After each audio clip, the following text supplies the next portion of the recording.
राजू की प्रेरणादायक कहानी, मेहनत और धैर्य का फल। गांव के एक छोटे से घर में राजू नाम का एक लड़का रहता था। उसका सपना था कि वह एक बड़ा आदमी बने और अपने माता पिता को गरीबी से बाहर निकाले। लेकिन उसकी आर्थिक स्थिति बहुत खराब थी।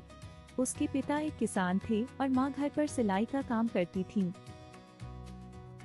संघर्ष की शुरुआत। राजू को पढ़ाई में बहुत रुचि थी, लेकिन किताबें खरीदने के पैसे नहीं थे।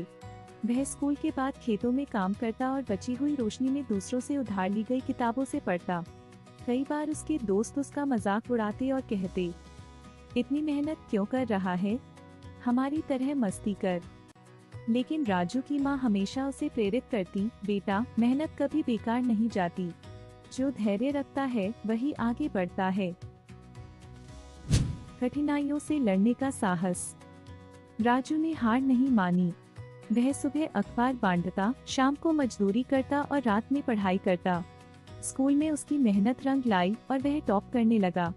उसके गुरुजी ने उसकी लगन देखी और उसकी आगे की पढ़ाई के लिए मदद की। सफलता की ओर कदम। कई सालों की मेहनत के बाद राजू ने स्कॉलरशिप पाकर एक बड़ी यूनिवर्सिटी में दाखिला लिया। वहां से पढ़ाई पूरी करने के बाद उसे एक बड़ी कंपनी में नौकरी मिल गई। अब वही लोग जो उसका मजाक उड़ाते थे, उसकी तारीफ करने लगे। राजू ने अपनी पहली सैलरी से अपने माता पिता के लिए एक नया घर खरीदा। जब उसने अपनी माँ से कहा, माँ तुम्हारी सीख ही मेरी सबसे बड़ी ताकत थी, तो उनकी आंखों में गर्व के आंसू आ गए। सीख।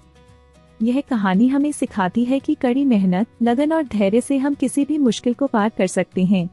कभी भी हालातों से हार मत मानो, क्योंकि सफलता उन्हीं को मिलती है जो उसके लिए पूरी मेहनत करते हैं।